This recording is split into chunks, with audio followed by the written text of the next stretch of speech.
Hello बच्चों, मुझे उम्मीद है आप सभी अच्छे होंगे। मैं Akash from Learno Hub, a free learning platform जहां पर आप सीख सकते हो physics, chemistry, maths, biology absolutely for free only at learnohub.com।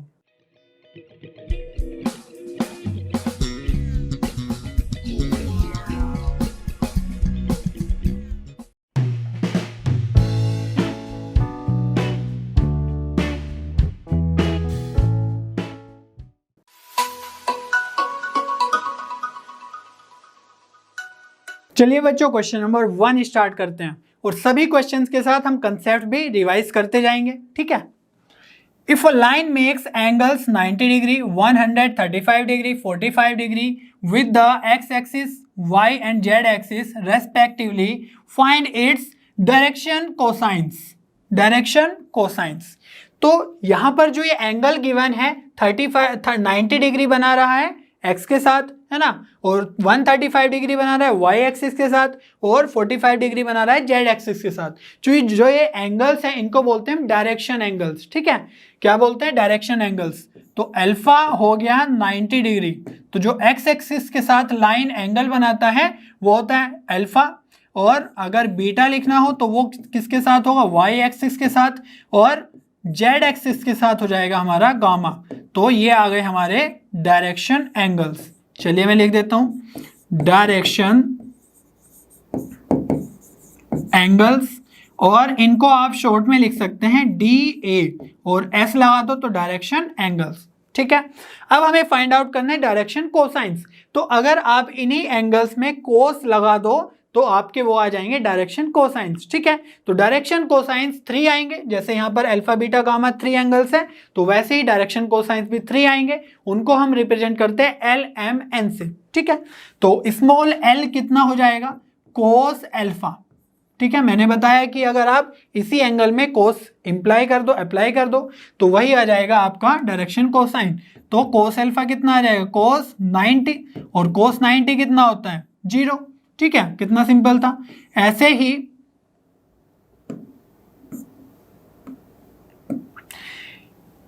ही आपको m कैलकुलेट करना है, LMN मैंने बताया। तो m क्या होगा? Cos beta. तो कोस बीटा, और कोस बीटा कितना गिवन है? 135 डिग्री। तो ये तो हमारे पास टेबल में रहता नहीं है, तो कोई बात नहीं, इसको थोड़ा ट्रांसफॉर्म करके हम सीख लेंगे कैसे करते हैं। तो कोस कितना आ जाएगा? 90 प्लस 45 लिख सकते हैं कि नहीं लिख सकते हैं? है ना, लिख सकते हैं। तो 90 प्लस 45 135, और आपको पता होगा कोस 90 प्लस थीटा कितना होता है? अब 90 प्लस थीटा सेकंड क्वाड्रेंट में है। ठीक है, और 90 के ऊपर ट्रांसफॉर्मेशन होता है, दैट मीन्स कोस हो जाएगा साइन में, और सेकंड क्वाड्रेंट में साइन कोस क्या होता है? नेगेटिव होता है। तो जिसको ट्रांसफॉर्म कर रहे हैं उसका हमें देखना है, जिसमें ट्रांसफॉर्म हो रहा है साइन में उसको नहीं देखना है कि वो सेकंड क्वाड्रेंट में क्या होता है। ठीक है, तो जो आपका ये सेकेंड क्वाड्रेंट है 135 डिग्री कहीं यहाँ पर आ जाएगा। ठीक है, और 90 पे होता है ट्रांसफॉर्मेशन, तो आपका जो m है वो आ जाएगा, कोस बदल जाएगा साइन में। ठीक है, 90 प्लस, और जो थीटा है 45 डिग्री, और कोस होता है नेगेटिव सेकेंड क्वाड्रेंट में, तो इसलिए माइनस साइन। तो यहाँ से साइन 45 कितना हो जाएगा? -1/√2। तो हमारा m भी आ गया है। अब फाइनल हमारा है n। ठीक है, LMN। तो n आ जाएगा यहाँ से क्या? कोस अप्लाई करना है 45 पे, क्योंकि 45 मतलब यहाँ पर गामा है ना, तो n होगा कोस गामा, तो कोस 45, तो n आ जाएगा यहाँ से 1/√2। सिंपल है। तो हमारे पास L भी आ गया है, M भी आ गया है, और N भी आ गया है। तो हमें लिखना है डायरेक्शन कोसाइंस, तो उसको मैं DCS से रिप्रेजेंट कर रहा हूँ। ठीक है, शॉर्ट में ऐसी प्रैक्टिस में DC मीन्स डायरेक्शन कोसाइन, और S लगाते हैं, बहुत सारे कोसाइंस मीन्स 3 होते हैं LMN, तो इसलिए S भी लगा देते हैं। ठीक है, तो DC हो जाएगा क्या क्या?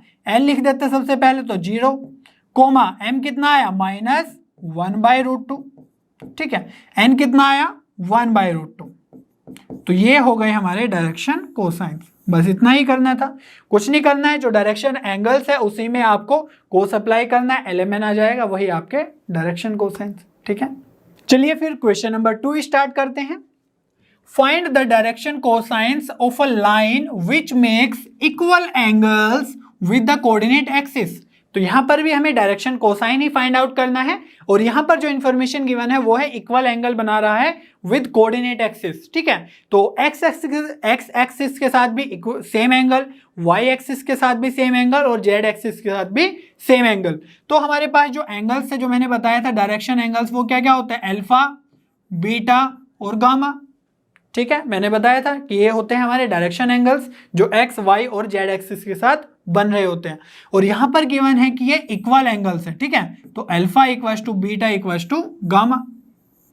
ऑलराइट, ये तो हमारे पास फर्स्ट इक्वेशन आ गई। ठीक है, तो इसमें से हम कोई भी एक एंगल हमेशा यूज कर सकते हैं। अब जो हमारे डायरेक्शन कोसाइंस होते हैं वो क्या होते हैं, हमने बताया था कि एल, एम और एन हमारे डायरेक्शन कोसाइंस होते हैं। अब आपको यहां पर एक प्रॉपर्टी याद रखनी है डायरेक्शन कोसाइंस की, हमेशा एप्लीकेबल हो सकती है, वो होती है L square plus M square plus N square equals to 1। ठीक है, तो मैं यहां पर आपको डायरेक्ट फॉर्मूला, डायरेक्ट चीजें बता रहा हूं। अगर आपको डिटेल में जानना है कि ये क्यों आया, ठीक है, तो उसके लिए आप जरूर से वन शॉट वीडियो देख लें ताकि सारे के सारे कंसेप्ट हो जाए क्रिस्टल क्लियर। चलिए, अब यहां पर हमें पता है कि जो L है L square plus M square plus N square, तो सभी का स्क्वायर लेके ऐड करना है, और वो कितना आएगा 1। और आप लास्ट क्वेश्चन का जो आंसर आया था डायरेक्शन कोसाइंस आए थे, उस पर भी आप अगर ये वेरीफाई करेंगे तो आप पाएंगे कि वो 1 ही आ रहा है। ठीक है, तो यहां पर अब क्या करना है, अब देखो हमारे पास L क्या होता है, L होता है कोस अल्फा, है ना, बताया था। अब जो m होगा वो भी कितना होगा, कोस, वो कितना होता है, बीटा। लेकिन यहाँ पर अल्फा बीटा गामा सेम ही है सब कुछ, तो यहाँ पर भी मैं एज्यूम कर लेता हूँ कि ये भी कोस अल्फा ही है, और जो n है वो भी कितना होगा, कोस अल्फा, क्योंकि सेम ही एंगल से सारे के सारे, तो मैं कोई भी एक एंगल यूज कर सकता हूँ। ठीक है, और ऐसा भी कर सकते हो कि इनको एंगल मान लेते हैं थीटा, है ना, ये थीटा के इक्वल है, तो यहाँ पर आप लिख सकते हो cos theta cos theta cos theta, एक ही बात है। बीटा भी यूज कर सकते हैं, बट जो मेन बात है वो ये है कि इन तीनों चीजों को हम जो भी वैल्यू आई है वो इस इक्वेशन में पुट करेंगे। चलिए करते हैं, एल की जगह क्या लिख सकते हैं, कोस अल्फा, और एल स्क्वायर है तो cos square alpha, M square है तो यहाँ पर भी cos square alpha, similarly N square है तो यहाँ पर भी cos square alpha equals to 1। ठीक है, तो यहां पर देख सकते हैं सेम क्वांटिटीज है, 3 टाइम्स एडिड है, तो इसलिए ये हो जाएगा 3 cos square alpha equals to 1। अब हमें कोस अल्फा निकालना है, अगर कोस अल्फा आ गया तो एल एम एन सेम ही आएंगे, वो भी तो आ जाएंगे तीनों चीजें, है ना। तो कोस स्क्वायर अल्फा कितना हो जाएगा, 1/3, है ना, 3 से डिवाइड कर देंगे, और कोस अल्फा कितना हो जाएगा, प्लस माइनस उधर जो रूट जाएगा ना, क्योंकि कोस स्क्वायर है तो उधर रूट हो जाएगा, तो ये आ जाएगा 1/√3। ठीक है, तो हमारे पास कोस अल्फा आ गया है प्लस माइनस 1/√3। ठीक है, तो ये सारी वैल्यूज हम पुट कर देते हैं, 1/√3 प्लस माइनस 1/√3 प्लस माइनस 1/√3। था ना आसान। तो हमारे जो डायरेक्शन कोसाइंस है वो क्या आ गए हैं, LMN, तीनों वैल्यूज आ गई, तो ये आ गया है plus minus 1/√3 plus minus 1/√3 plus minus 1/√3। ठीक है, तो ये प्रॉपर्टी आपको हमेशा ध्यान रखनी है कि जो डायरेक्शन कोसाइंस है उनका जो स्क्वायर करके ऐड करेंगे वो हमेशा 1 होना चाहिए। ठीक है, और ये प्रॉपर्टी हम आगे बहुत बार यूज करेंगे। ठीक है, डायरेक्शन कोसाइंस कैलकुलेट करने के लिए। चलिए फिर आगे बढ़ते हैं। चलिए बच्चों, क्वेश्चन नंबर 3 सोल्व करते हैं। If a line has the direction ratios -18, 12 और -4, then what are its direction cosines. तो यहां पर हमें डायरेक्शन रेशो से डायरेक्शन कोसाइन कैलकुलेट करना है। ठीक है, पहले हमने डिफरेंट वेज में डायरेक्शन कोसाइन को कैलकुलेट किया था, तो जैसे हम डायरेक्शन कोसाइन को LMN से रिप्रेजेंट करते हैं, वैसे ही एक टर्म है डायरेक्शन रेशियोज, ये भी बहुत ही इंपॉर्टेंट टर्म है ना, लाइंस के लिए। तो यहाँ पर हम इनको डिनोट करते हैं। सबसे पहले तो मैं ये लिख देता हूँ, DRS लिखता हूँ मैं, तो है ना, जल्दी से लिखा जाता है। तो डायरेक्शन रेशोज हो गए, और अगर इसको रिप्रेजेंट करते हैं वो करते हैं A equals to -18, B equals to 12 और C इक्वल्स टू -4। ठीक है, तो ये हो गए हमारे डायरेक्शन रेशोज। ए बी से रिप्रेजेंट कर देते हैं जनरली। ठीक है, तो अब हम बताएंगे कि डायरेक्शन कोसाइन को कैसे निकालते हैं जब डायरेक्शन रेशोज गिवन हो। तो डायरेक्शन कोसाइन का फॉर्मूला होता है डायरेक्ट कि आपको करना है A upon first direction cosine कैसे निकलेगा, A upon A square plus B square plus C square. ठीक है, सिमिलरली सेकेंड कैसे निकलेगा, B upon A square plus B square plus C square. ठीक है, और C अपॉन रूट के अंदर same A square plus B square plus C square. ठीक है, तो कोई भी नंबर से अगर और आपको डायरेक्शन कोसाइन निकालना है तो वो कैसे निकलता है। अब अगर आप देखो, हमने एक प्रॉपर्टी बताई थी LMN के टर्म्स में क्या होती थी, डायरेक्शन कोसाइन के लिए L square plus M square plus N square equals to 1। तो ये एक कंडीशन होती है जो सेटिस्फाई करते हैं डायरेक्शन कोसाइंस। तो यहाँ पर भी देखो, ये हमारा L है, ये हमारा M है, ये हमारा N है। तो अगर इसको स्क्वायर करके ऐड करोगे ना आप, तो बिल्कुल अगर आप इनको ऐड करके देखेंगे तो 1 ही आ जाएगा। ठीक है, तो डायरेक्शन कोसाइंस के जो नंबर्स हैं उनको हम इस तरीके से डिवाइड करते हैं ताकि स्क्वायर करके अगर ऐड करें तो वो 1 ही आ जाए। ठीक है, अब यहाँ पर सबसे पहले हम क्या कर लेते हैं कि जो रूट में है ये A square plus B square plus C square, इसको हम अलग से कैलकुलेट कर लेते हैं ताकि डायरेक्टली हम यहाँ पर पुट कर दें। ठीक है, बार बार हमें लिखना ना पड़े। तो A कितना है हमारा -18, तो -18 का स्क्वायर होता है 324 प्लस B स्क्वायर कितना हो जाएगा 12 square means 144, C square means -4 का स्क्वायर तो 16। तो रूट के अंदर कितना आ गया है देख लेते हैं, 6 4 10 4 14, 1 कैरी 1 2 6 8। ठीक है, और 3 1 4, तो 484 रूट के अंदर, तो ये आ जाएगा आपका 22। ठीक है, स्क्वायर रूट ऑफ 484 इज 22। तो ये टर्म हमारा आ गया है। अब हमें डायरेक्शन कोसाइन डायरेक्टली जल्दी से कैलकुलेट कर लेने हैं। तो A क्या है -18 और ये रूट के अंदर जो है वो टर्म कितना है 22। सिमिलरली M कैसे आएगा 12 अपॉन 22, N कैसे आएगा -4 अपॉन 22। ठीक है, तो डायरेक्शन कोसाइंस क्या हो गए, यहाँ पर 2 से ऊपर नीचे डिवाइड कर सकते हैं, -9 अपॉन 11 एंड यहाँ पर 6 अपॉन 11 और ये आ जाएगा -2 अपॉन 11। तो ये हो गए हमारे डायरेक्शन कोसाइंस। ठीक है, और ये थे हमारे डायरेक्शन रेशियोज। अब यहाँ पर आप देख रहे होंगे कि यहाँ पर जो भी कोई भी नंबर होगा अगर उसको आप रूट से उसके है ना इस टर्म से डिवाइड करेंगे ना तो डायरेक्शन कोसाइन आपका सेम ही रहेगा सेम लाइन के लिए। ठीक है, तो यहाँ पर मैं आपको एक चीज बताना चाहूंगा इन दोनों के बारे में कि किसी भी एक लाइन के लिए डायरेक्शन कोसाइन जो है ना, फॉर एनी लाइन, किसी भी लाइन के लिए डायरेक्शन कोसाइन जो है आर फिक्स्ड।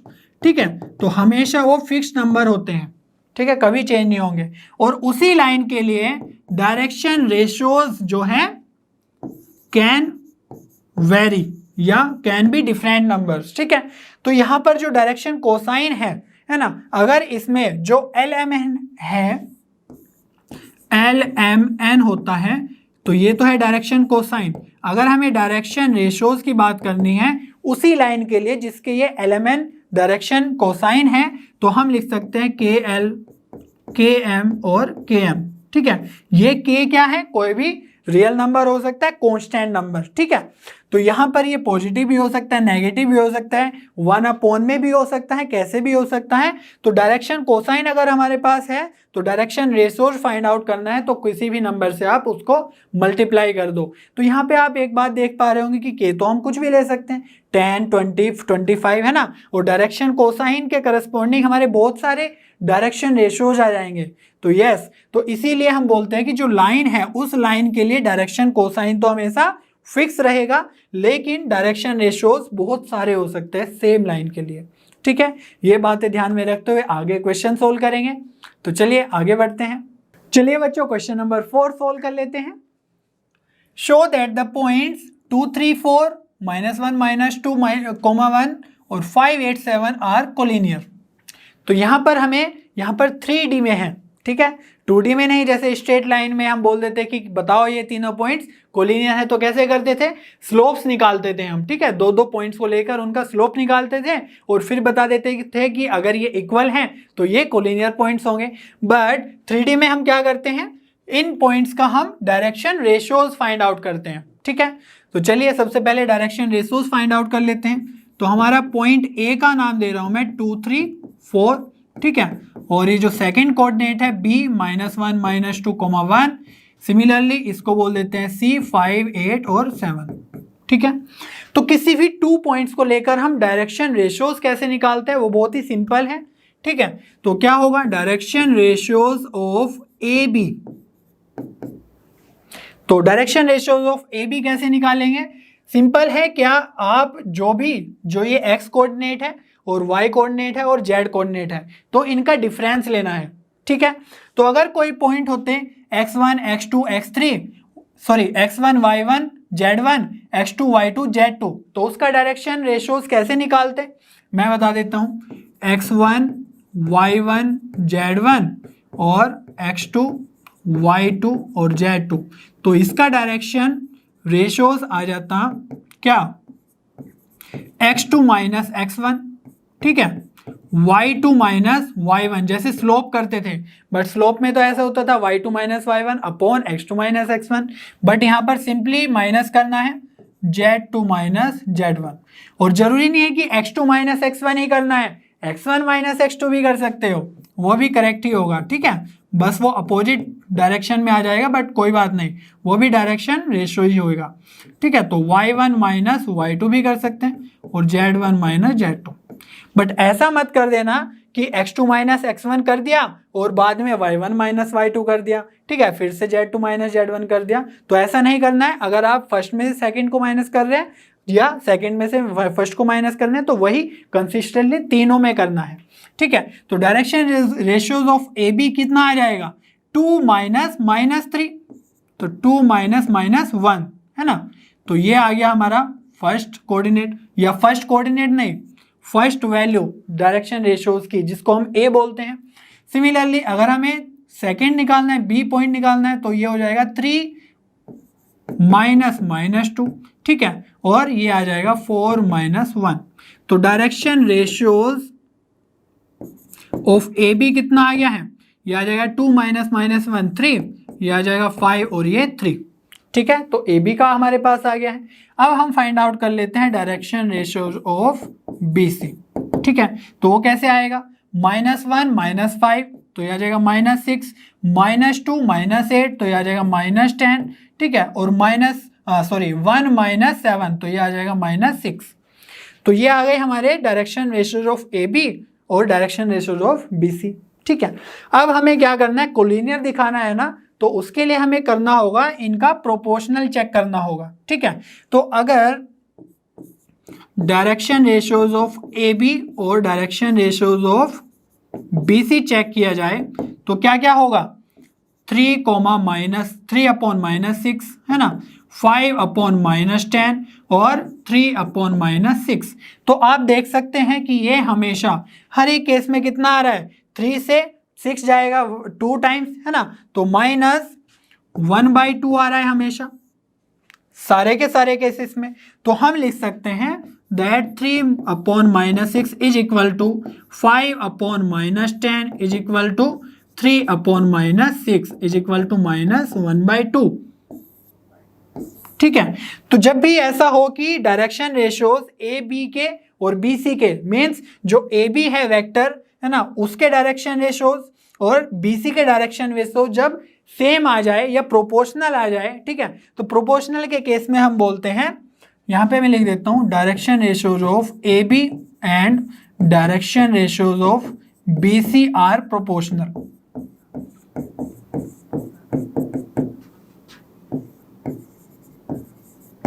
तो जब भी ये प्रोपोर्शनल आ जाए, जैसे यहां पर आ गया है सेम वैल्यू दे रहा है, तो तब हम बोलते हैं that A B and B C are parallel, ठीक है। तो पैरेलल वेक्टर्स होंगे ए बी और बी सी, ठीक है। तो आप देखो कि जब अगर हम ए बी को ड्रॉ करें लाइक दिस, ए बी हमने कर दिया, तो सपोज ए बी हो गया ये वाला वेक्टर। और अब हमें बी सी भी ड्रॉ करना है और हमने बोला कि वो पैरेलल है, तो बी सी तो यहाँ पे नहीं आ सकता। अब हमने बताया कि जो बी सी है, बी सी में जो बी पॉइंट है वो कॉमन है ए बी में भी और बी सी में भी, तो बी सी कहीं यहाँ पर ही हो सकता है कुछ, ठीक है, क्योंकि सेम पॉइंट है बी। तो इसीलिए अब जो ए सेम लाइन में है तो उसको हम पैरेलल भी बोल ही सकते हैं, ठीक है, क्योंकि उनका डायरेक्शन रेशियो सेम ही है।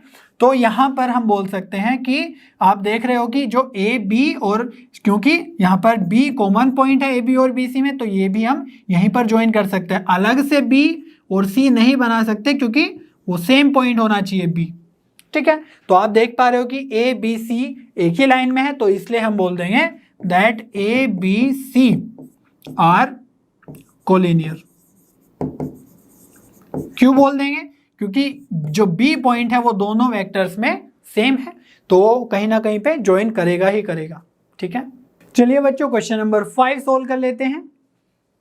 Find the direction cosines of the sides of a triangle whose vertices are 3 5 -4 -1 1 2 and -5 -5 -2। तो यहाँ पर हमें कैलकुलेट करना है डायरेक्शन कोसाइन। अब हमने देखा है कि जो ये वर्टिसेस हैं, है ना, चलो इनको सबसे पहले नाम दे देते हैं। तो एक हमारा एक ट्राइंगल है सपोज लाइक दिस, तो ये पॉइंट हो गया ए, ये पॉइंट हो गया बी, ये पॉइंट हो गया सी। तो जो ए पॉइंट मैं मान रहा हूँ 3 5 -4 को, है ना, और सिमिलरली बी पॉइंट एज्यूम कर लेते हैं -1 और 1 और 2 को, और सी पॉइंट ये लास्ट वाला -5 -5 और -2, ठीक है। तो ये जो तीनों पॉइंट हैं इनका हमें सबसे पहले डायरेक्शन रेशियो कैलकुलेट कर लेना है, और फिर हमने एक क्वेश्चन में सीखा था ना कि डायरेक्शन रेशियो से डायरेक्शन कोसाइन कैसे कैलकुलेट करते हैं। तो चलिए सबसे पहले हम direction ratios of A B calculate कर लेते हैं, ठीक है। तो direction ratios of A B कितना आएगा 3 -1, तो ये आ जाएगा 4, और ये आ जाएगा 5 -1 4 और -4 -2 -6, ठीक है। तो सिंपली सब्ट्रैक्ट करना है ना कोरस्पॉन्डिंग कोऑर्डिनेट्स को।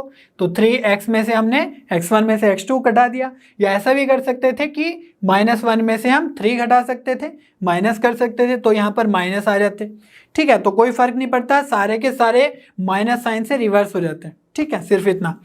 अब हमारे पास डायरेक्शन रेशियोज आ गए हैं, तो डायरेक्शन कोसाइंस का फॉर्मूला डायरेक्ट हमने बताया था क्या, ये हमारा ए बी सी, तो क्या होता है a upon root A square plus B square plus C square, और ये तो l हो गया है, m के लिए क्या करेंगे b upon a square plus B square plus C square, ठीक है। सिमिलरली n के लिए c upon a square plus B square plus C square, ठीक है। तो एल एम एन हमारे आ जाएंगे।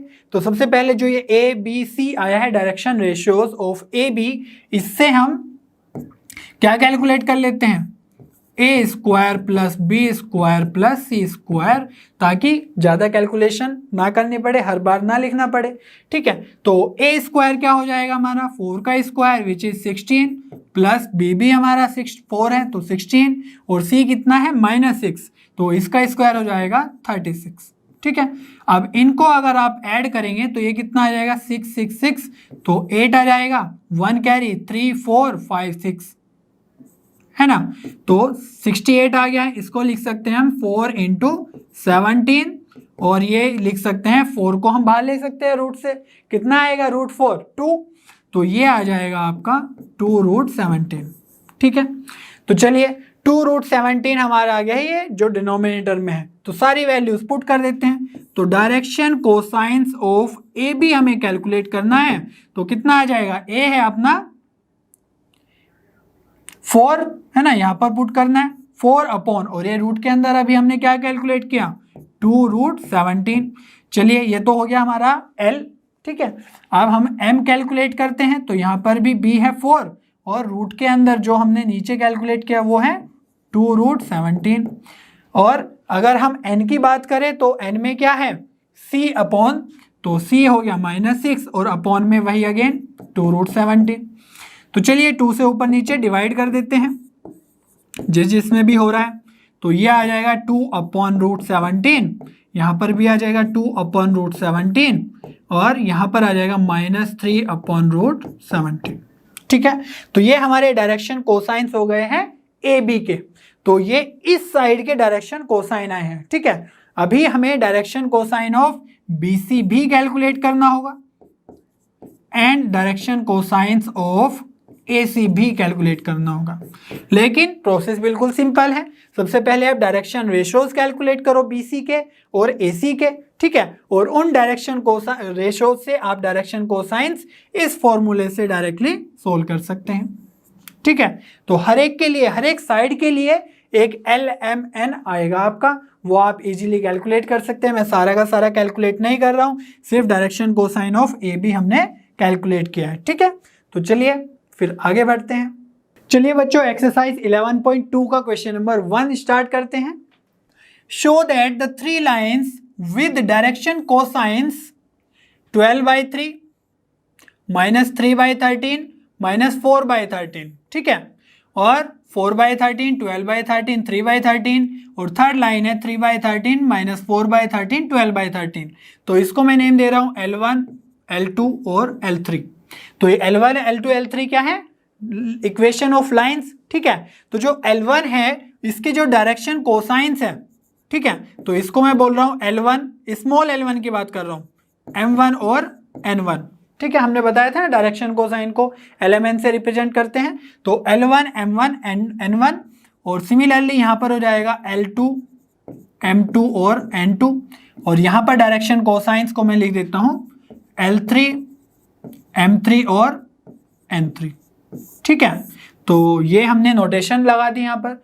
अब बताना है कि ये जो लाइंस के है ना, ये डायरेक्शन कोसाइंस है, तो ये जो लाइंस है इनकी ये है म्यूचुअली परपेंडिकुलर। म्यूचुअली परपेंडिकुलर मतलब म्यूचुअली का मीनिंग है कि दोनों को अगर एक एक बार ले ले, जैसे L1, L2 आपस में परपेंडिकुलर है ना म्यूचुअली, सिमिलरली L2, L3 आपस में परपेंडिकुलर और L1, L3 भी परपेंडिकुलर। ठीक है, तो अब हम यहाँ पर थोड़ा सा एक्सप्लेन करेंगे एंगल बिटवीन टू लाइंस। ठीक है, तो जब भी दो लाइन गिवन हो विद डायरेक्शन रेशियोज उनके गिवन हो, सॉरी डायरेक्शन कोसाइंस गिवन हो, L1, M1, N2, N1 और L2, M2, N2, तो जब हमारे पास डायरेक्शन कोसाइंस हो तो उनके बीच का जो एंगल है कोस थीटा से हम कैलकुलेट करते हैं, वो होता है L1, L2 plus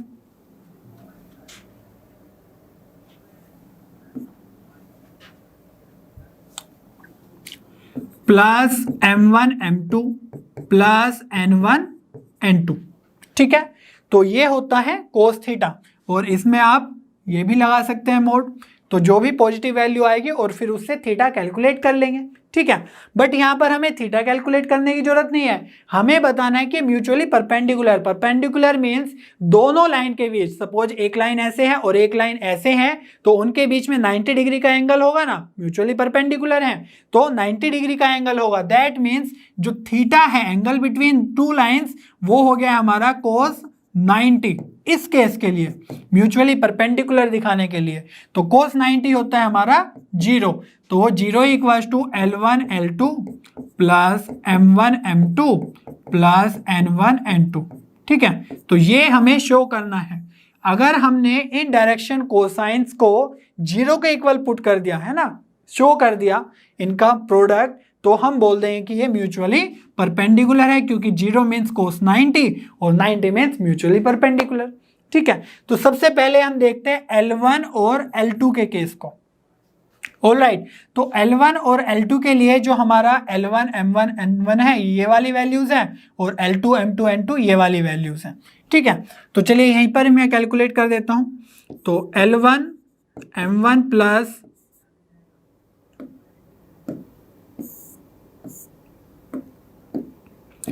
L1, L2 plus M1, M2 plus N1, N2। चलिए देखते हैं कितना आता है।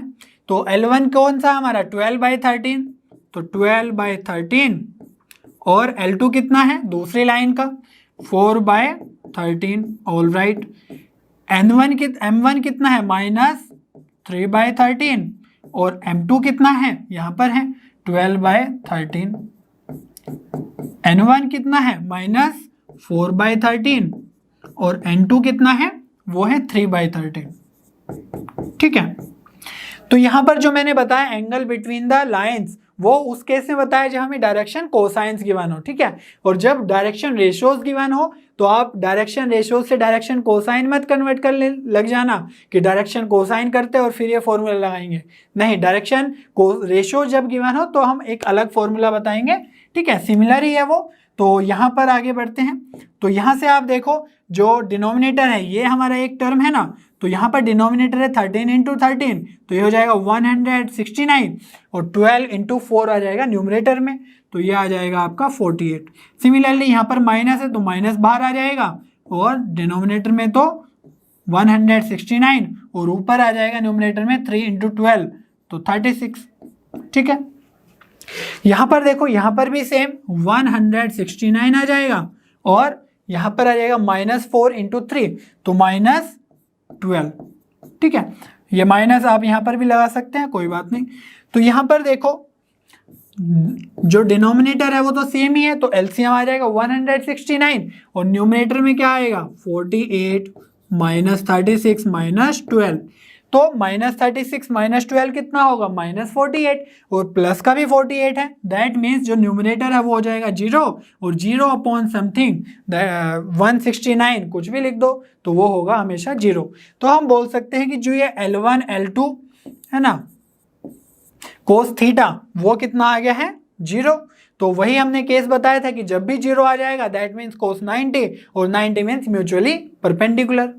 इजी था ना, बस टाइम लग रहा है क्योंकि समझाने में टाइम लगता है। तो अगर आपको ये तो किसके बीच में आया L1 एंड L2 के बीच में। ठीक है, तो 0 आ गया है दैट मीन्स हम बोल देंगे L1 and L2 are perpendicular. ठीक है, मैं ज्यादा नहीं लिख रहा हूं, समझ में आ गया ना, L1 and L2 are perpendicular, mutually perpendicular. ऐसे ही अगर हमें L2 एंड L3 का निकालना है तो सेम ही है, बस उसमें नेमिंग अलग है, L2 L3 plus M2 M3 N2 N3 हो जाएगा। ठीक है, तो इसके लिए हमें क्या करना होगा L2 L3 plus M2 M3 plus N2 N3 को 0 पुट करना होगा, ये आ जाएगा तो हम बोल देंगे कि म्यूचुअली परपेंडिकुलर है। सिमिलरली L1 एंड L3 के लिए क्या करना होगा, वहां पर आ जाएगा L1 L3 plus M1 M3 plus N1 N3 equals to 0 show करना है। 0 आ गया तो हमारा परपेंडिकुलर हो जाएगा। तो आप चेक करके बताना है ना, आप इजीली सोल्व कर सकते हैं। तो यहाँ पर हम इतना ही करेंगे, इसके आगे आप सोल्व कर सकते हैं, दोनों चेक कर सकते हैं, आपकी कैलकुलेशन भी स्ट्रॉन्ग होगी। ठीक है, चलिए आगे बढ़ते हैं। चलिए बच्चों क्वेश्चन नंबर 2 सोल्व कर लेते हैं। Show that the line through the points 1 -1 2 3 4 -2 is perpendicular to the line through the points 0 3 2 and 3 5 6। तो यहाँ पर हमारे पास 2 लाइन्स हैं, एक तो जो इन 2 कोऑर्डिनेट से पास हो रही है और एक इन 2 कोऑर्डिनेट से पास हो रही है। ठीक है, तो यहाँ पर हमें डायरेक्ट कोसाइन तो नहीं दिए हुए, डायरेक्शन कोसाइन कि हम परपेंडिकुलर बता देंगे, वही जो हमने लास्ट क्वेश्चन में फॉर्मूला यूज़ किया है।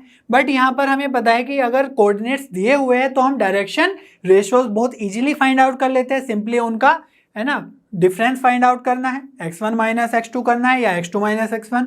चलिए अब हमारे पास पता है, हमें पता है कि डायरेक्शन रेशियोज हम इजीली कैलकुलेट कर सकते हैं। वो आएंगे a1 b1 c1 और a2 b2 c2 दोनों लाइंस के अलग अलग। ठीक है, तो डायरेक्शन रेशियोज के बीच में एंगल कैसे फाइंड आउट करें वो देख लेते हैं। तो उसका फॉर्मूला होता है कोस थीटा, इसको भी हम कोस थीटा के टर्म्स में कैलकुलेट करते हैं। ये हो जाएगा a1 a2 plus b1 b2 plus c1 c2।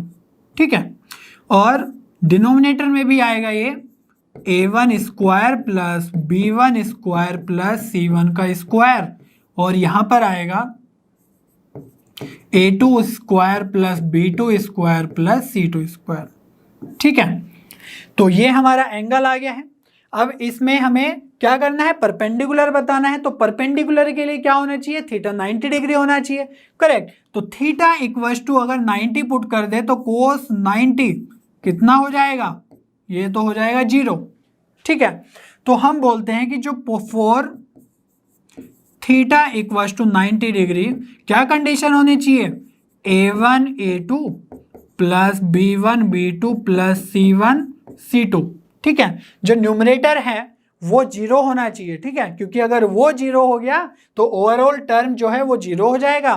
Cos theta equals to zero तो थीटा इक्वल्स टू 90 हो जाएगा। ठीक है, तो न्यूमरेटर क्या हो जाना चाहिए, जीरो के इक्वल। ऑलराइट, 90 डिग्री के लिए। लेकिन अगर हमें बताना है for theta equals to 0 degree, 0 degree means कि उनके बीच में कोई भी मतलब 0 डिग्री का एंगल है, दैट मीन्स वो लाइंस पैरेलल हैं। ठीक है, तो उनके डायरेक्शन रेशियोज क्या होंगे, प्रोपोर्शनल होंगे। ठीक है, तो हमने बताया था, एक क्वेश्चन सोल्व किया था लास्ट एक्सरसाइज में कि अगर कभी भी हमारे डायरेक्शन रेशियोज प्रोपोर्शनल आ जाए तो वो जो लाइंस हैं, जिस लाइन के वो है ना डायरेक्शन रेशियोज है या वेक्टर्स हैं, उनके वो हो जाएंगे पैरेलल। ठीक है, तो इसीलिए हम यहाँ पर लिख सकते हैं थीटा इक्वल्स टू 0 डिग्री है तो A1 by A2 equals to B1 by B2 equals to C1 by C2। ठीक है, तो ये केसेस हमें यूज करने हैं फ्यूचर में। और जैसे L1 L2 L3 था है ना, उसमें भी हमने A1 A2 के जगह वो लिख दिया था, तो इसीलिए उसमें ज़्यादा डिफरेंस नहीं है इसमें और उसमें, तो सेम ही कंडीशंस है। ठीक है, चलिए अब इनके डायरेक्शन रेशियोज फाइंड आउट कर लेते हैं। मैं इनको नेमिंग कर देता हूँ, ये हमारा कोऑर्डिनेट A, ये B, ये C और ये D। तो डायरेक्शन रेशियोज ऑफ AB अगर हमें फाइंड आउट करना है तो कैसे करेंगे, सिंपली हमें डिफरेंस ले लेना है। तो यहाँ पर देखो 3 माइनस 1 कर सकते हैं तो ये आ जाएगा 2, कोमा 4 माइनस माइनस 1 तो ये आ जाएगा 5 एंड -2 कोमा -2 है ना, -2 -2 तो ये आ जाएगा -4। Similarly direction ratios of CD भी फाइंड आउट कर सकते हैं, वो क्या आएगा 3 माइनस 0 3, 5 माइनस 3 2 और 6 माइनस 2 4। तो डायरेक्शन रेशियोज आ गए AB और CD के। तो इसको बोल सकते हैं हम, क्या बोल सकते हैं, A1 B1 और C1, ये जो फर्स्ट लाइन है, और इसको बोल सकते हैं A2 B2 C2। ठीक है, तो अब हमें थीटा इक्वल्स टू 90 के लिए, इस परपेंडिकुलर के लिए क्या करना है, इनके करस्पॉन्डिंग मल्टीप्लिकेशन को ऐड करके 0 पुट करना है। तो चलिए यूज कर लेते हैं A1 A2 plus B1 B2 plus C1 C2। Check करते हैं कितना है, तो A1 A2 अगर हम करें तो ये है 2 into 3 plus 5 into 2 plus C1 कितना है -4 और C2 कितना है 4। ठीक है, ये हमने वैल्यूज पुट कर ली है। तो यहाँ पर 2 3 जा हो जाएगा 6, 5 2 जा 10 और ये कितना है -4 इंटू 4 -16। तो देखो 10 और 6 हो गया 16 और -16, तो ये आ गया है हमारा 0। क्लियर है इतना। तो अगर ये इसका इक्वल टू वैल्यू आ गया है 0 तो हम बोल देंगे theta equals to 90 degree. That means lines are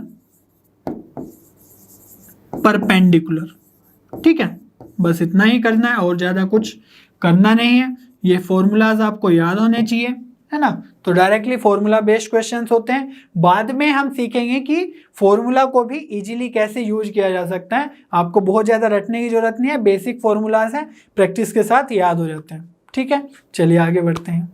चलिए बच्चों क्वेश्चन नंबर 3 सोल्व कर लेते हैं। Show that the line through the points 4 7 8 2 3 4 is parallel to the line through the points -1 -2 1 1 2 5। तो यहाँ पर जो मैं नेम कर देता हूँ इनको पॉइंट्स को, सपोज ये A, ये B, ये C और D। तो दिया हुआ है कि जो AB से लाइन जा रही है वो पैरेलल है जो CD से जा रही है। ठीक है, CD पॉइंट से। तो यहाँ पर मैंने लास्ट क्वेश्चन में बताया था कि पैरेलल के लिए क्या कंडीशन होती है, तो पैरेलल के लिए थीटा इक्वल्स टू 0 होना चाहिए और डायरेक्शन रेशियोज की कंडीशन क्या होती है, A1 by A2 equals to B1 by B2 equals to होना चाहिए C1 बाई C2। ठीक है, अगर ये हम प्रोपोर्शनल दिखा देते हैं तो हम बोल देंगे कि एंगल 0 होगा और वो पैरेलल हो जाएंगे। ठीक है, तो चलिए अब direction ratios of AB find out कर लेते हैं। क्या होगा, सपोज ये x1 x2 sorry x1 y1 z1 x2 y2 z2, तो x1 माइनस x2 कर सकते हैं सिंपली, तो 4 माइनस 2 हो जाएगा 2, 7 माइनस 3 हो जाएगा 4 और 8 माइनस 4 हो जाएगा 4। क्लियर है। Similarly direction ratios of CD calculate कर सकते हैं।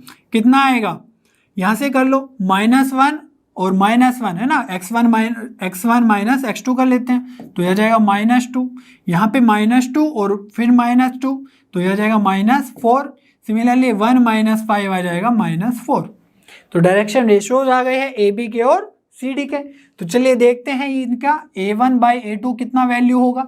तो यहाँ पर अगर हम चेक करें 2/-2 है ना, A1/A2 और सिमिलरली B1/B2 अगर हम चेक करें तो कितना आएगा 4/-4। सिमिलरली C1/C2 कितना आएगा 4/-4। ऑल राइट, तो 2/-2 कितना हो जाएगा -1, यहाँ पर भी कितना आएगा -1, यहाँ पर भी कितना आएगा -1। तो आप चेक कर सकते हैं कि सारे के सारे जो नंबर्स का रेशो आ रहा है वो आ रहा है -1, तो इसलिए हम बोल देंगे कि ये जो नंबर्स है A1/A2 B1/B2 ये सब प्रोपोर्शनल है। करेक्ट, तो प्रोपोर्शनल होने के कारण हम बोल सकते हैं यहाँ पर आ गया -1, दैट मीन्स -1 आ गया सभी का, तो लाइन्स आर पैरेलल। ठीक है, ज़्यादा कुछ नहीं करना है, बस डायरेक्शन रेशियोज फाइंड आउट करने और लाइन को पैरेलल दिखा देंगे अगर वो प्रोपोर्शनल है। ठीक है, चलिए बच्चों क्वेश्चन नंबर 4 सोल्व कर लेते हैं। Find the equation of the line which passes through the point 1 2 3 and is parallel to the vector 3i + 2j - 2k। तो यहाँ पर हमें लाइन की इक्वेशन फाइंड आउट करनी है। तो ये बहुत ही इंटरेस्टिंग क्वेश्चन है। जब हम 2D में लाइन की इक्वेशन फाइंड आउट करते थे तो उसमें क्या करते थे, एक स्लोप है एक पॉइंट है तो उसकी हेल्प से हम इजीली फाइंड आउट कर लेंगे लाइन की इक्वेशन।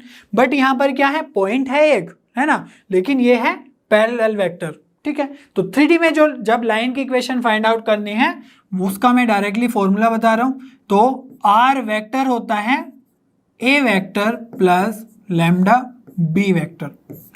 तो इस इक्वेशन में जो R वेक्टर है वो तो जनरल वेक्टर है, जैसे xi है ना, yj और zk। ठीक है, और जो ये A वेक्टर है ये है पोजीशन वेक्टर।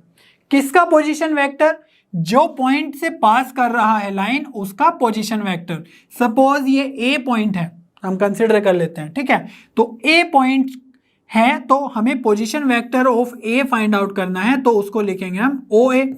ठीक है, पोजीशन किसके रेस्पेक्ट में, ओरिजिन के रेस्पेक्ट में OA।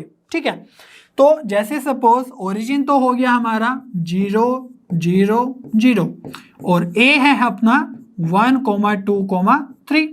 तो OA वेक्टर फाइंड आउट करने कैसे करते हैं, इसमें से इसके करस्पॉन्डिंग जो कोऑर्डिनेट्स है वो माइनस करते जाओ। जैसे 1 - 0 करना है, ठीक है, तो 1 - 0 1 हो जाएगा और I करना है तो आयोटा, सॉरी I। ठीक है, अब 2 - 0 तो ये कितना हो जाएगा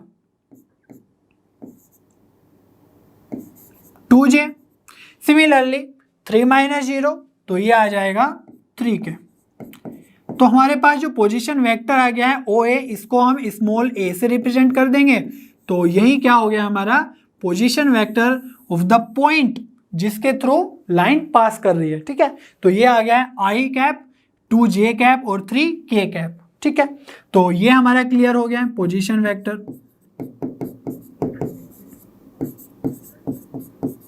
ठीक है, और अगर हम B की बात करें तो B क्या है, जिसके पैरेलल है वो लाइन। जैसे 2D में स्लोप होता था, ठीक है, तो जो भी जिसके भी पैरेलल है वो लाइन, वो वेक्टर हमें गिवन है, तो इस वेक्टर को हम बोलेंगे B वेक्टर।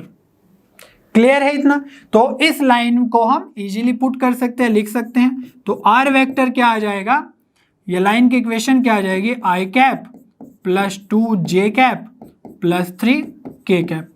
ठीक है, प्लस लैम्डा कोई भी कांस्टेंट टर्म है।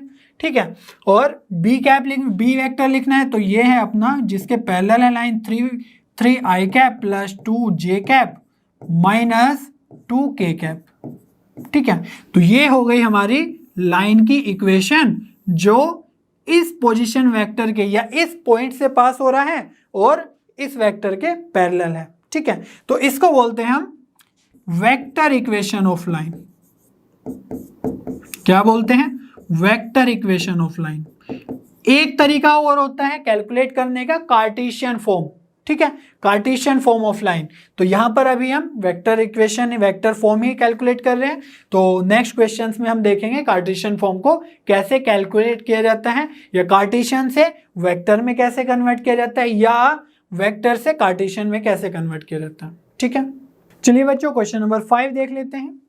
Find the equation of the line in vector and in Cartesian form that passes through the point with position vector 2i minus j plus 4k and is in the direction i plus 2j minus k। ठीक है, तो यहां पर हमने बताया था कि पहले लास्ट क्वेश्चन में हमने वेक्टर फॉर्म में निकाली थी, कैलकुलेट करी थी लाइन की इक्वेशन, बट यहां पर कार्टेशियन फॉर्म में भी फाइंड आउट करनी है। तो सारा हम थोरोली चीजें देखेंगे कि कैसे लाइन की इक्वेशन लिखी जाती है। तो सबसे पहले जो हम ऑलरेडी यूज कर चुके हैं वो लिख लेते हैं, R vector equals to A plus lambda B. ठीक है, ये हम लास्ट क्वेश्चन में भी किए हैं। तो हमें गिवन है passes through the point with position vector. तो पोजीशन वेक्टर क्या है? स्मॉल ए वेक्टर। तो वो कितना है? 2i माइनस जे प्लस 4k। ठीक है, और ये कैप भी लगा दो, प्लस लैम्डा बी कितना है? Is in the direction. ठीक है, तो जिस डायरेक्शन में है, ठीक है, तो दैट मीन्स इस डायरेक्शन में है तो इसके पैरेलल है वो। ठीक है, तो ये हो गया हमारा डायरेक्शन रेशियोज का वेक्टर। तो ये आ गया है बी वेक्टर। ठीक है, तो इसको लिख लेते हैं i cap plus 2j cap minus k cap. तो ये तो आ गया है अपना लाइन का इक्वेशन इन वेक्टर फॉर्म। ठीक है, जो हमने लास्ट क्वेश्चन में भी किया है। बट अगर इससे हमें कार्टेशियन फॉर्म कैलकुलेट करना हो वो कैसे करते हैं वो देखते हैं। तो यहां पर जो आर वेक्टर है इसको हम क्या लिख सकते हैं? एक्स आई कैप है ना, जनरल एक वेक्टर है। तो वाई जे कैप प्लस जेड के कैप। जैसे 2D इक्वेशन में एक्स और वाई यूज करते हैं तो यहां पर एक्स वाई जेड यूज करेंगे 3D के केस में। तो ये तो हो गया हमारा आर वेक्टर। अगर ये जो ए वेक्टर है इसको भी मैं लेफ्ट हैंड साइड ले आऊं तो ये आ जाएगा माइनस 2i कैप माइनस जे कैप प्लस 4k कैप। ठीक है, पूरे के पूरे ब्रैकेट को लेफ्ट हैंड साइड में लेके आ गया हूं। इक्वल टू में क्या बचा? Lambda i cap plus 2j cap minus k cap. Clear है? अब देखो यहां पर जब हम माइनस करते हैं किसी वेक्टर्स को तो करस्पॉन्डिंग जो ये आई कैप है, जे कैप है, के कैप है, उसी में ही वो माइनस होता है। ठीक है, तो इसीलिए अगर हम आई कैप के कोफिशिएंट फाइंड आउट करें लेफ्ट हैंड साइड में तो ये हो जाएंगे x, और यहाँ पे है माइनस 2i। ठीक है, तो i हमें कॉमन लेना है तो अंदर आएगा -2, तो ये बचा आई कैप। सिमिलरली अगर हम इसको देखें तो ये आ जाएगा y, और यहाँ पर है माइनस और माइनस जे तो प्लस जे है, दैट मीन्स यहाँ पर आ जाएगा +1 और जे कैप। क्लियर है? सिमिलरली अगर हम k का कोफिशिएंट निकाले तो ये है अपना z, और यहाँ पर है -4k है ना, माइनस से मल्टीप्लाई होगा तो ये आ जाएगा माइनस और k कैप बाहर। तो लेफ्ट हैंड साइड का तो हो गया हमारा आई जे के। ठीक है, राइट हैंड साइड में क्या होगा? यहाँ पर भी आई जे के अलग लेंगे तो यहाँ पर आ जाएगा lambda i cap plus lambda 2j है तो 2 लैम्डा जे कैप। सिमिलरली यहाँ पर आ जाएगा माइनस लैम्डा के कैप। ठीक है, तो यहाँ पर अब हमें क्या करना है? जो आई के और के, जे के और के कोफिशिएंट्स हैं उनको कंपेयर करना है। ठीक है, तो यहाँ पर हम क्या करेंगे? x -2 इक्वल्स टू आई के कोफिशिएंट क्या हो गए? लैम्डा। सिमिलरली यहाँ से है y +1 इक्वल्स टू कितना है? 2 लैम्डा। सिमिलरली यहाँ पर k का कोफिशिएंट क्या है? z -4, इधर क्या है? Minus lambda. क्लियर है इतनी बात? तो यहाँ पर देखो इसको लिख सकते हैं हम x -2/1 लिख सकते हैं ना, तो ये भी लैम्डा है, और यहाँ पर y +1/2 लिख सकते हैं, 2 से डिवाइड कर देंगे, ये भी हमारा लैम्डा है, और z -4 और यहाँ पर -1 है तो -1 इधर ले आओ, इक्वल्स टू लैम्डा। बात समझ में आ रही है? हमने कैलकुलेट किया है लैम्डा, तो लैम्डा तो हमेशा इक्वल ही रहेगा, तो ये तीनों इक्वेशंस को हम एक साथ पुट कर सकते हैं, है कि नहीं? तो यहां पर हम लिख सकते हैं कि x -2/1 equals to y + 1/2 equals to, third से क्या आ रहा है, z -4/-1, ठीक है, और ये किसके इक्वल है, लैम्डा के। तो जो ये इक्वेशन है जो हमने इक्वल में लिखी है, x minus something upon something, y minus something upon something, है ना, तो ये जो है ये है हमारी equation of line in Cartesian form, ठीक है। तो सिर्फ इतना ही करना है, और इसको डायरेक्टली कैसे लिखते हैं वो भी मैं बताऊंगा अभी। तो ये आ गई हमारी equation of line in Cartesian form.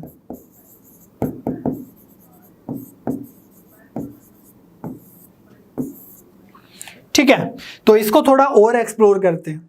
अगर हमें डायरेक्टली कार्टेशियन फॉर्म लिखनी हो, किसके साथ, एक पॉइंट दिया हुआ हो और एक पैरेलल वेक्टर दिया हुआ हो या डायरेक्शन कोसाइन, ठीक है। तो जो पैरेलल वेक्टर होता है उसी की जो ये एलिमेंट्स है 1, 2 और -1, यही क्या होता है, डायरेक्शन कोसाइन, डायरेक्शन रेशियोज, ठीक है।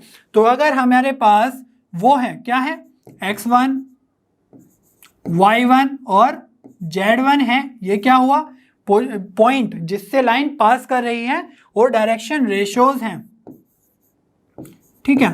तो direction ratio suppose a, b और c हैं, ठीक है। ये डायरेक्ट b वेक्टर दिया हुआ है, तो जो भी इनके कोफिशिएंट्स है i, j और k के, वही क्या है हमारे a, b, c, ठीक है, डायरेक्शन रेशियोज।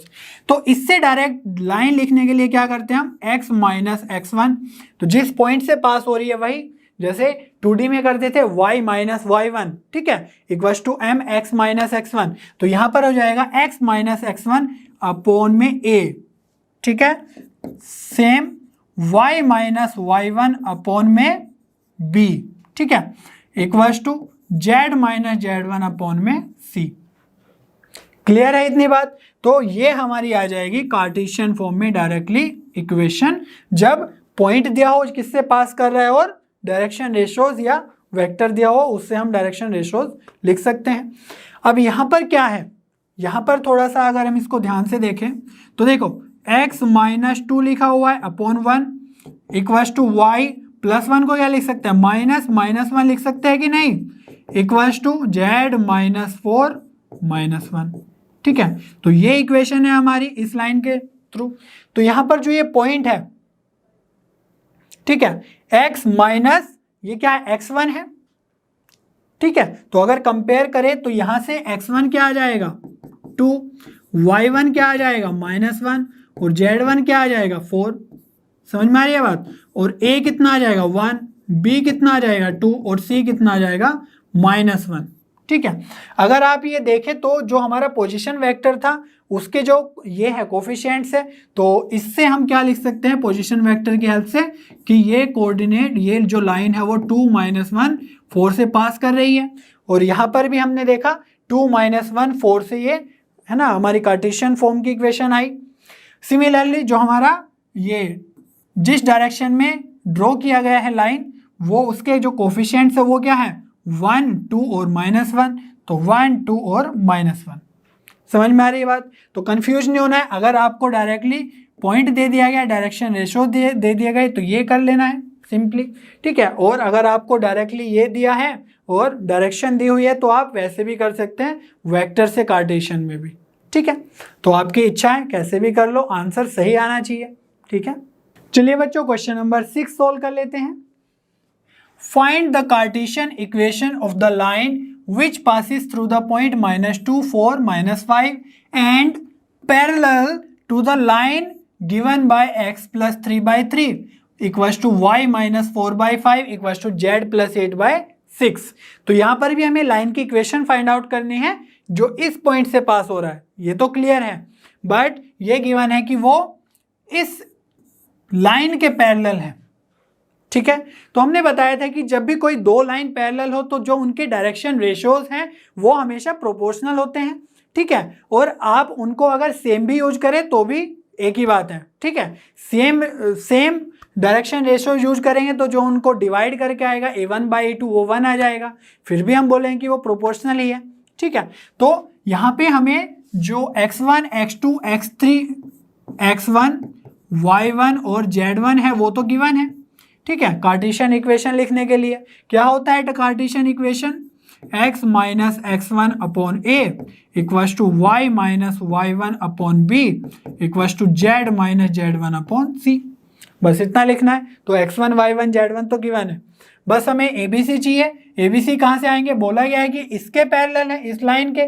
तो इस लाइन के जो डायरेक्शन रेशियोज हैं वो क्या क्या है, 3, 5 और 6। तो ये जो है यही हमारे क्या हो गए, a equals to 3, b equals to 5 और c इक्वल्स टू 6। तो जो जिस लाइन की इक्वेशन लिखनी है वो इसके पैरेलल है, दैट मीन्स डायरेक्शन रेशियोज हम ये ही यूज कर सकते हैं, ठीक है। अगर आप इसमें 2 से मल्टीप्लाई कर दे सभी में, है ना, मैंने बोला था कि प्रोपोर्शनल होने चाहिए पैरेलल के लिए, तो अगर आप किसी कांस्टेंट k से भी मल्टीप्लाई कर दे तो भी लाइन की इक्वेशन सेम ही आएगी, ठीक है। वैसे डिफरेंट आएगी बट उसका जो सेंस है वो सेम ही रहेगा। तो इसीलिए हम डायरेक्टली सेम ही डायरेक्शन रेशियोज यूज कर लेते हैं। तो इक्वेशन क्या आ जाएगी, x माइनस -2 अपॉन a क्या है 3, ठीक है, equals to y minus 4 upon b की जगह क्या लिखेंगे 5 इक्वल्स टू z माइनस -5, ठीक है। यहाँ पर z1 क्या है -5 अपॉन c है हमारा 6। तो इसको अगर थोड़ा सिंप्लीफाई करें तो x/2 x plus 2/3 y minus 4/5 और z प्लस 5/6, ठीक है। तो ये हमारी आ गई उस लाइन की इक्वेशन जो इस पॉइंट से पास कर रही है और इस लाइन के पैरेलल है, ठीक है।